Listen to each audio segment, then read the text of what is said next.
Hey guys, thank you for joining us tonight. It is Tuesday, so you know we're recapping the challenge here on AFTERBUZZ TV. We have a lot to go through, a lot of surprising wins and losses tonight, so stay with us. You're tuning into the destination for TV superfan discussion, AFTERBUZZ TV. And now, let the buzz begin.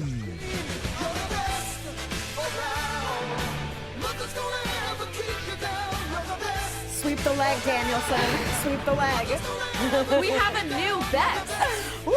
We have a new female best on the challenge. Woo! The Camillinator, this goes out to you, beating the 9-0 undefeated Laurel tonight. So Crazy times. She is the best around. Yeah. This season. Hats off to you, Camillinator. Exactly.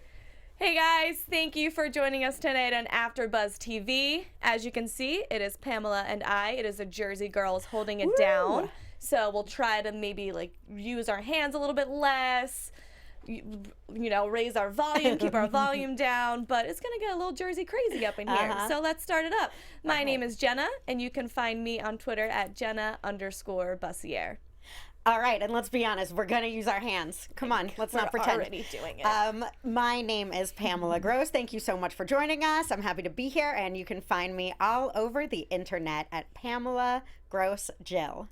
Okay, so we got MTV's The Challenge Invasions tonight. We're talking episode 12, Caged. Oof. Where do we even start? So much is happening now. Ever since last episode, I think we finally have picked up the speed, and now this season is really good. Yeah, we're on a roll. Like, I'm happy. I'm into this now. It's intense. Yeah. I was losing it a little bit, but the episodes have just picked up. Uh-huh. So we start off with Corey and Nelson in the middle of the ring. Nelson just played both Corey and Shane somehow. Yeah. How did Nelson, of all people, pull this off? I don't know, but I love the best is Shane's parting words, and he's like, I've been giving people advice this whole time, and I guess the person that was listening was Nelson. And finally somebody listened, which brings me to my question. Do you think Nelson was actually the smartest snake this whole game, and he was just deceiving us and everybody else, or do you think this was just a lucky fluke, and he took advantage of what was right in front of him? Because it's almost like, were you this sneaky the whole time, and then you just waited towards the right moment? I don't think you had it in you. I didn't think he was that smart of a player. Well, I gotta say, Nelson flew under the radar for me almost this whole entire time, and the only reason I really thought he was kind of dumb is because the other people said that. So I don't know, because he really didn't get a lot of airtime. He was... Yeah, and when he did, he was kind of a dumb-dumb, I couldn't tell. I didn't even get enough of him to make that assessment. I just kind of was like, oh, they all think he's dumb, so I guess he is. I think he gave off a little bit of that Space Cadet vibe, yeah, at least. Yeah. But anyway, I have to say, I was disappointed in the way this fight went down. Right. Because... I swear, did MTV put stunt actors into this to recreate a scene that never happened? There was a punch thrown. Yeah. In the preview, you saw somebody with a hook. I think they were chest bumping and stuff. No way! Oh, they sort of start, and then the producers you saw ran right out. But all of the teasers, all of the previews, I swear I saw somebody just go in. They might have literally used B-roll of a punch and just... That's what I'm saying. I'm seriously so disappointed and confused by this. But what it amounts to is Corey just pushing. There's a few shoves against Nelson, and then the producers swoop right in. They are not trying to send anybody home this season. Yeah, especially they're not drunk, they're not partying. This is the middle of a challenge. If someone got hurt or something happened, I think there's more accountability than if they're at home hanging out. You can't fight in the middle of a challenge like that. I don't know.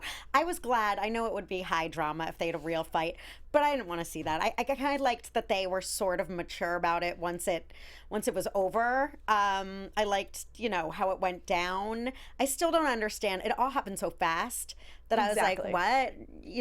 So they both ran in his direction. Nelson schooled both Corey and Shane by communicating with both of them, saying, hey, I'm teaming up with you. I'm teaming up with you as well. But they both didn't know. And he somehow manipulated both of them to run in his direction, in his favor.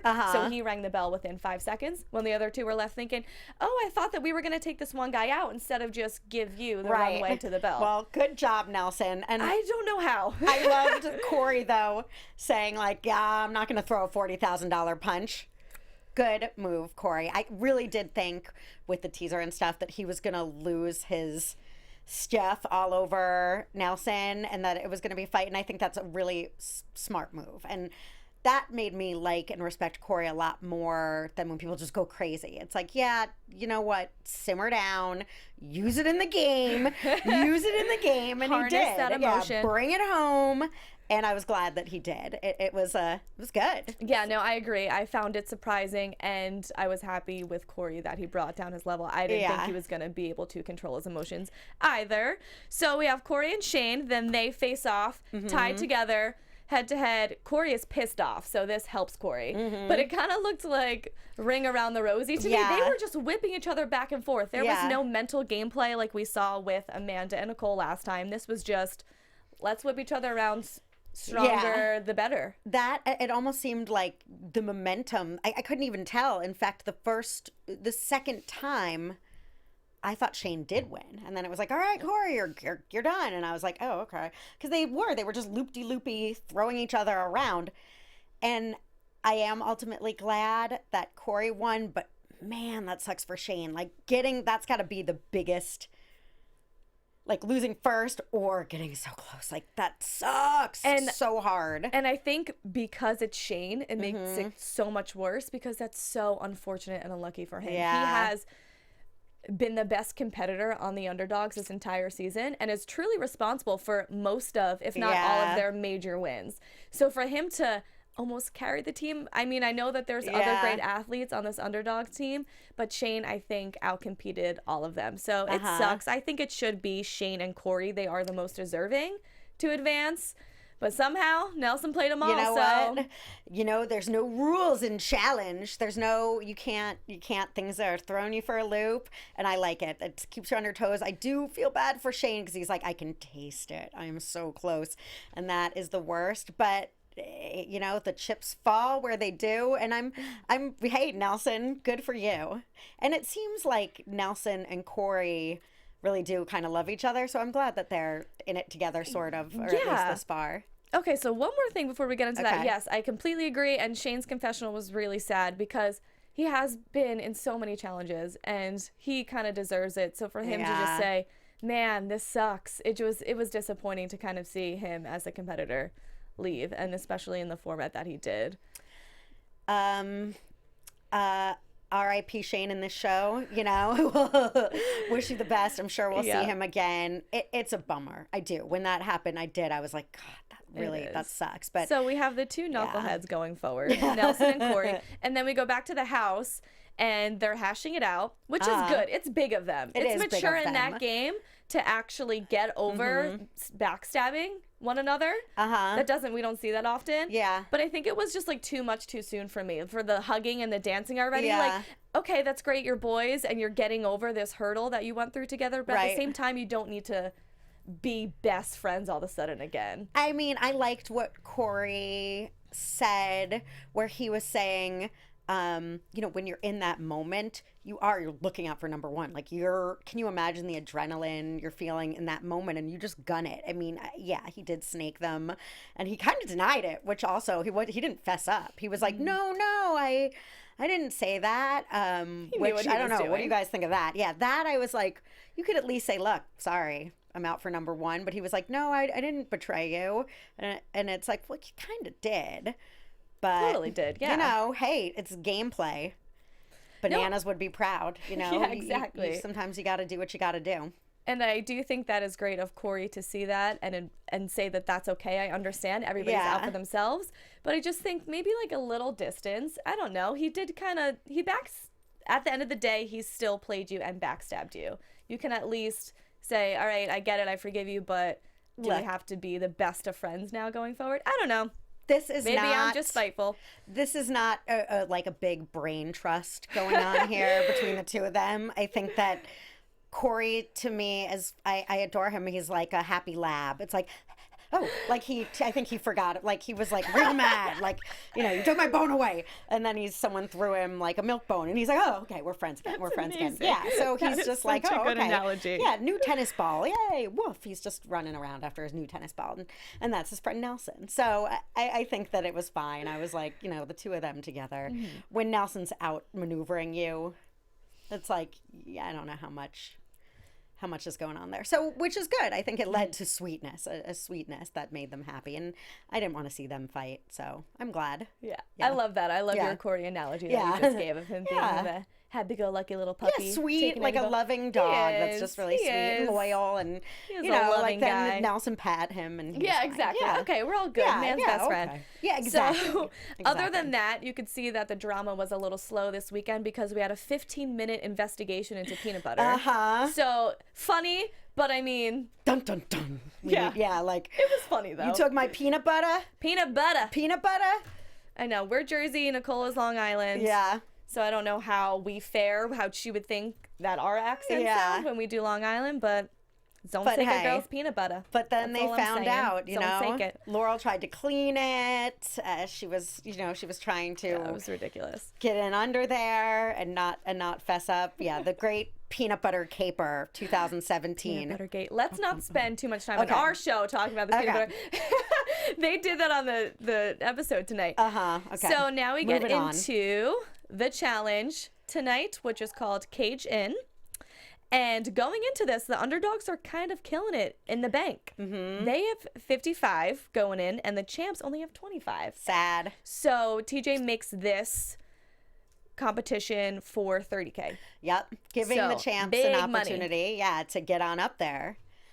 Exactly. So Caged In, we have 8 cages. It's kind of like a maze, and in each cage there's a different obstacle. Yeah. Defeat the obstacle, find the door, hop into the next cage. Right. I like the concept. I did get lost a little bit in the middle. I don't know if that's just me not being able to keep up with the certain challenges they do sometimes. It was a little confusing because it didn't seem, despite the obstacles in the actual cage, that challenging. It just seemed like you go from one to another.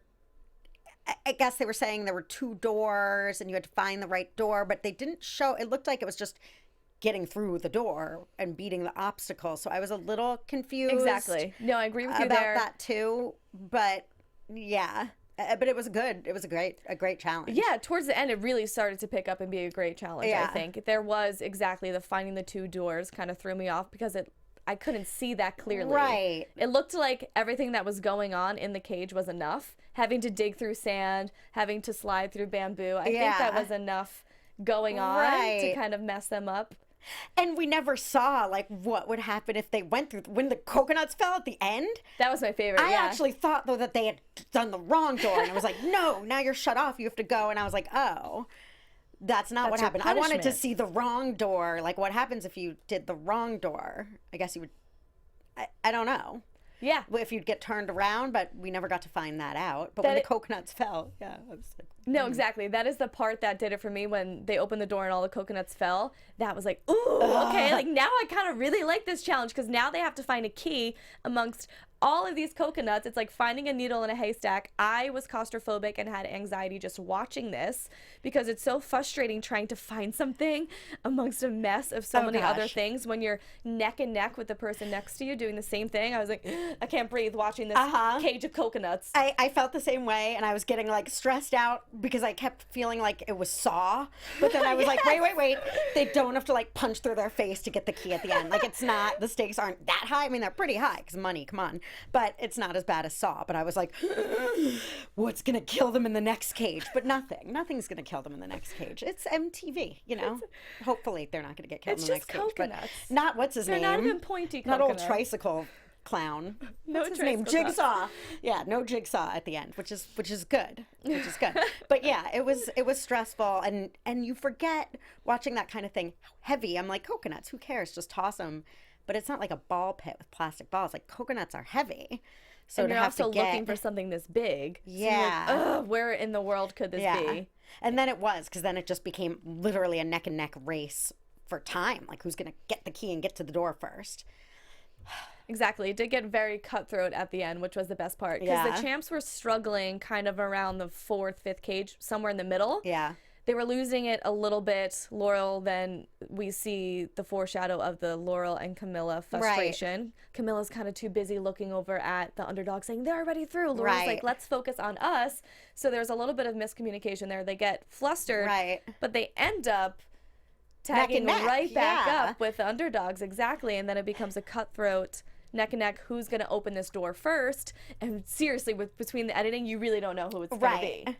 You really don't. And it seemed like with that particular one, with the sand, there is no right strategy. Like, I would think scooping the sand away, which is what Camilla was doing, was the right thing to do too. It seems like the other team just pushed. Remember, they're like, Ashley, go through. They just got pissed off and opened the door somehow. Just pushed past the sand. So, but in the end, it really didn't matter. It just came down to who literally got the key in the door first. Like, that is what would drive me nuts and stress me out if I was on a show like this, is when it just comes down to like dumb luck and there's nothing, you can do. It's just like your key opened fast. You know, you just got there. Because who's ever practiced like carving out a door in whatever 5 feet of sand above your head before? I mean, so neck and neck, but it comes out to the underdogs. Pop their key in first, break through that door. And are they just gonna rub it in their face or what with these? Like, God, it was. I kind of had to roll my eyes. I gotta also. Ashley is really funny. I think it's here, and she's like, "I think I'm the brains of this team, and that's bad." And I was like, "It is." I couldn't believe just brute strength of the champs. Like, you got CT. Darrell, Laurel, and like couldn't Camilla. they like, just throw those? I'm surprised that they. I've been really surprised by the underdogs this whole challenge, because I think maybe they're playing dumb. They look like a ragtag band of morons, but they keep pulling through. Like, how does the underdog team in this challenge beat the champion team Ashley in this and challenge? Nelson and Corey? Right. Like, how are these Laurel people? and CT and Darrell, like, come on, there's so much brain power and strength there. Right. It's really crazy.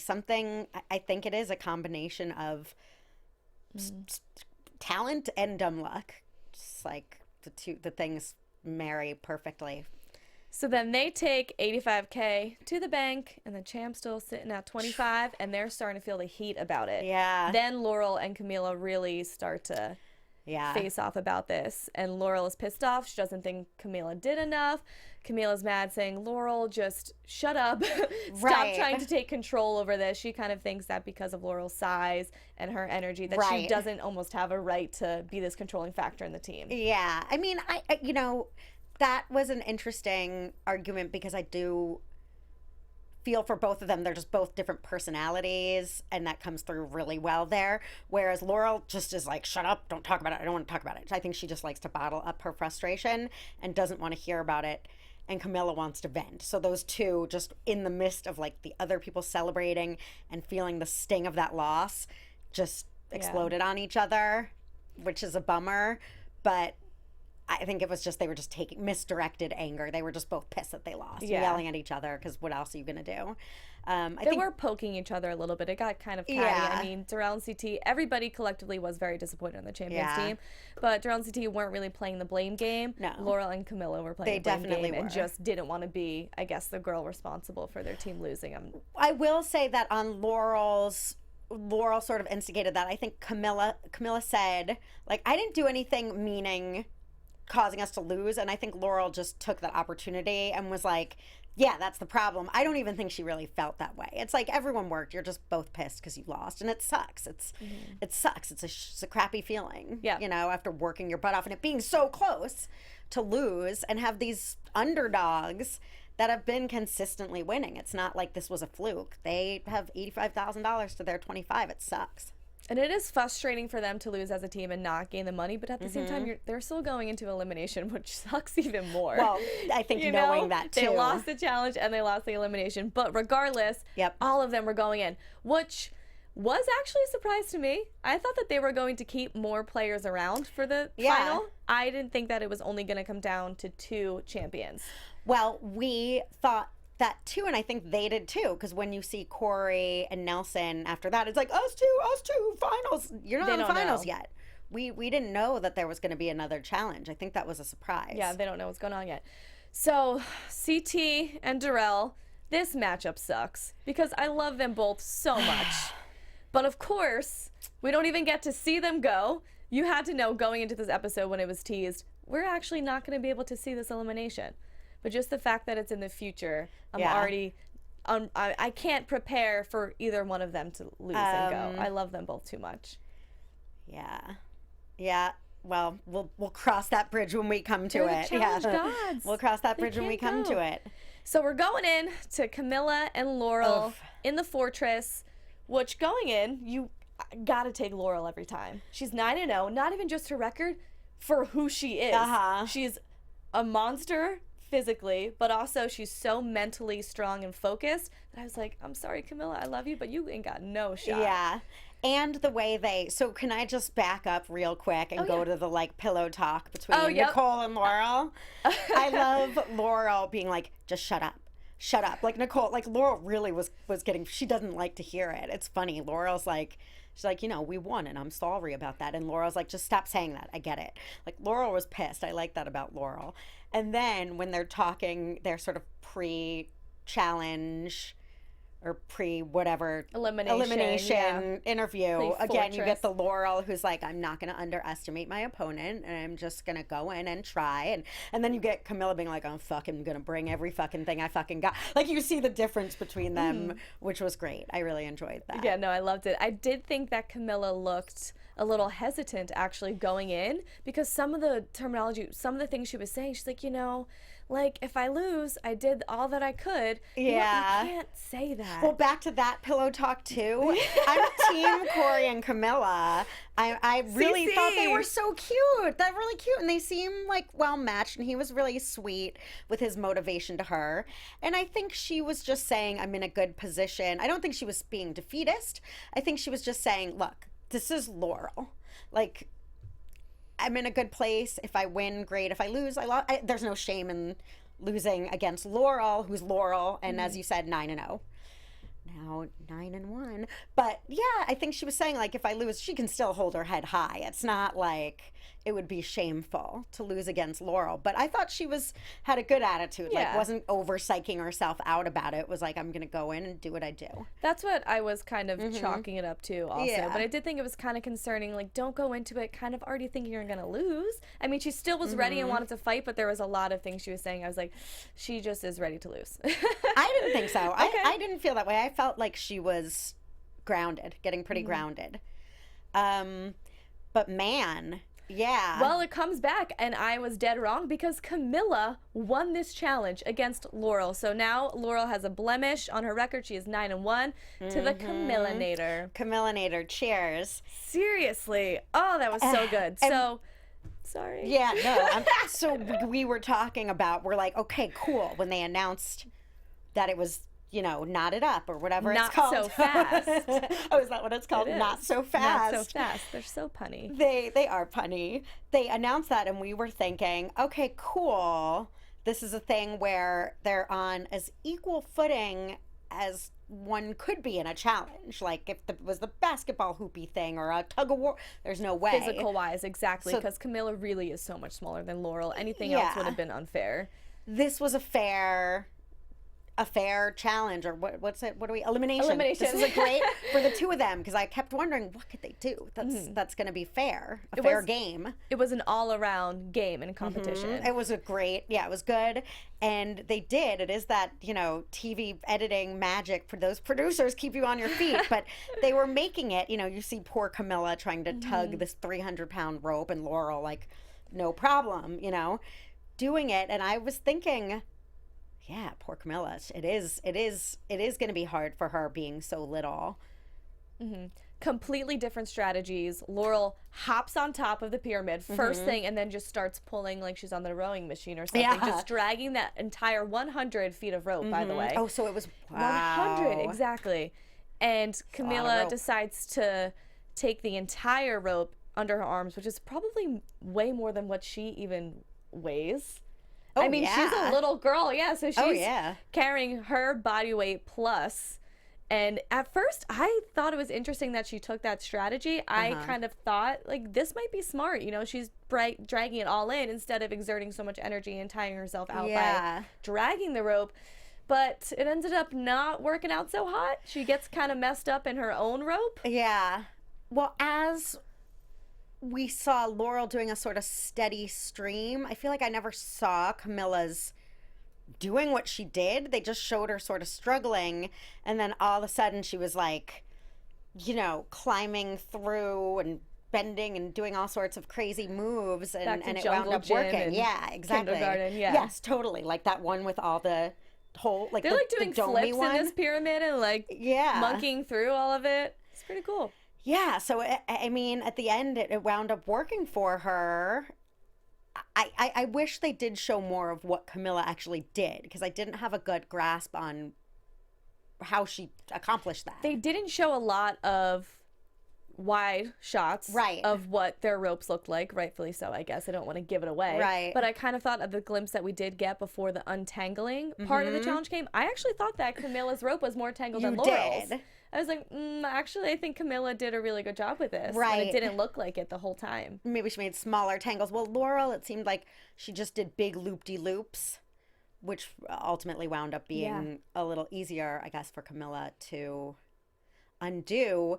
But still, mad props to Camilla, because no matter what, dealing with the physical weight of that rope, beating Laurel, even unclimbing it, doing all that, and then undoing it again from somebody else's, has to be really difficult. And it did not look good for Camilla, too, either, during the untangling section of the elimination, because you could see her mental stability started to fade. It looked like it was getting too much for her. She was breathing heavy. She was saying, I can't untangle this. It didn't look good. And then all of a sudden, Laurel is the one that gasses out and just sits there. So then Camilla looks over and takes complete advantage of that and then just gets her stride going. I don't understand what happened to Laurel. Like, I thought, did she just psych herself out? At the end, she pretty much admits to giving up. Yeah, she's like, I just lost focus. Yeah, she's like, I'm not focused right now. She just kind of see her. I think she gassed out a little bit. It looks like she kind of just sits up there and she doesn't think it's going anywhere. I mean, untangling stuff is frustrating. I can't even untangle my necklaces. Right. So I can only imagine going in and out of this pyramid with a rope attached to you. But at the same time, this is Laurel we're talking about. Her focus never breaks. So I thought that was shocking for her. Yeah, her focus never breaks. She seemed like she was in it to win it and on top of it. And then maybe she had just given her all in the setup, and she just like lost it by the time it was part 2. And Camila, little firecracker, killed it. Came out of nowhere. Camilla. I'm so proud of her. I know, I am proud of her. I was sort of rooting for Laurel, but I don't know why. I think I just wanted more her and Nicole time on air. But I'm really proud of Camilla. She did so good. Yeah, she did. Cheers to you, Camilla. I was really happy, and she just fell on her rope and cried in happiness, and she deserved it after that. She really, she can say that she's the best around. Yeah, she's the champ of the champs. She is. That is pretty hardcore. And then, so Laurel packed her bags. She sent home, and Nicole is hysterical. And they're saying, I love you. Oh, did they say that? Yes, they said, like, I love you. Wow. I love you. That's what I was like. They're dropping L-bombs. I don't know if it means... Like a friendly... If they were saying it like, I'm in love with you, I love you, or just, I love you. Right, like a friends. Because then Nicole was like, I feel like I'm losing my best friend, which is a bummer. But I also like that Laurel, always taking the sort of competitive pro route, was like... Now Nicole can really focus on winning. So it's good to be an underdog champs couple, because either way you're going to get some moolah out of that. So. She really cared about just Nicole's well-being going forward. And instead of her loss that she just took, I'd be a little bit more preoccupied with the fact that now I'm off the show. Yeah. But so Nicole, she was playing Laurel a little bit, but just wasn't showing her sensitivity and emotions and love for Laurel. But as soon as she has to go home, she can't help it. Tears come piling out. So we saw the softer side. Yeah, and I liked Laurel was like, Nicole is the sweetest, funniest. I think they really get to see a side of each other that most people don't get to see of either of them, which is nice. Yep. Yeah. So, of course, like I mentioned earlier, obviously we're not going to see CT and Darrell, which I'm not ready for it yet anyway. So that's good that we didn't have to sit through that. I would have been biting my nails. Do you have a prediction? Ooh, that is a great I don't want question. to have a prediction. I will be happy with either of them winning. I love CT, so like I sort of want him to win. I feel like Darrell is in this to win it. I feel like he is not going home. My prediction would be, if I had to make one, that Darrell's going to win. Just he's more focused. He's more. I just think he wants it more. I think he wants it more. does have that mannerism that's saying, like, I'm not messing around. I came out of 10 years of not doing this, so. Yes, I feel like CT is happily surprised to find himself in this situation. It's true. But is like, oh, all right. But now that he's here, you know he's gonna kick ass. He's good. He's a good competitor. I think, again, it's going to come down to the want. And I think Darrell might want it more. And we also have to see who's... What do you think? I'm going to dodge my question. I'm not going to answer it. I'm not going to answer my own question because I can't predict this and I don't want to. Because I love them both. Can they both go to... Can we take Nelson out? Right, seriously. Sorry, Nelson. I would sub you for Darrell and CT any day of the week. I mean, I don't think at this point they're going to throw a wrench in, but there's always some weird, there's always something weird that they do at the end, right? When you're comfortable and you think you know how it's going to go down, they usually throw some crazy loop. So I would love if the loop was TJ saying, hey, you know what, you two, since you kind of got in a fight before, Corey and Nelson, go home and then let's have CT and Darrell stay. It's not going to happen. Yeah, we watched the footage and Shane's coming back. Right, like who knows what. Yes. Right, like you have to fight. Like they do. They bring in weird wrenches, but again, it wouldn't be fair. We just saw Camilla and Laurel do it. So I don't think anything is going to happen regarding them. But my second prediction will be that there will be some sort of twist. I don't think it's just going to be straightforward. That's a pretty solid prediction. I could roll with that. Yeah. Okay, so next week we get the guys' elimination and we get the start of the 3-day final, I believe. It looks like they teased that. A lot of stuff. I didn't want to look. I kind of closed my eyes. Pamela thought she saw. I did. I did not, though. I thought that they, like, teaser spoiled and showed us someone, but I was wrong. I just said, don't tell me anything. Don't know. So we don't know. We don't know who's going to win this. I want to be surprised. I hope that the elimination between CT and Darrell is as good as I think. I'm sure it will be. But sometimes they start these episodes coming off of a great cliffhanger, and it has been disappointing, but it can't be with these two, right? Oh, all right. Yeah, well, I think we're in for a good elimination round. I do. I think it's going to be neck and neck and intense. All right. I think we covered this crazy episode tonight. Yeah. I think we got it all. Very excited to see the rest of the season. Yeah. And see this 3-day finale or final. See what this is about. What are they going to have to do here? Thank you guys so much, AfterBuzzers, for tuning in tonight into our recap of the Challenge Invasions on MTV. My name is Jenna, and you can find me on Twitter at Jenna_Bussiere. And to my left, that's me. I am Pamela Gross, and you can find me on Twitter and Instagram at Pamela Gross Jill. Thank you guys so much for being with us. We love it. See you next time.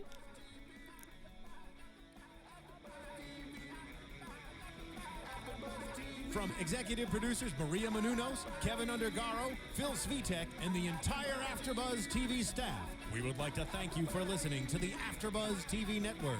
To watch or listen to other after shows and post comments or questions, be sure to visit AfterBuzzTV.com. I'm Sir Richard Wentworth, and this has been a presentation of AfterBuzz TV. Buzz you later. The views expressed herein are those of the hosts only and do not necessarily reflect the views of AfterBuzz TV or its owners or principals.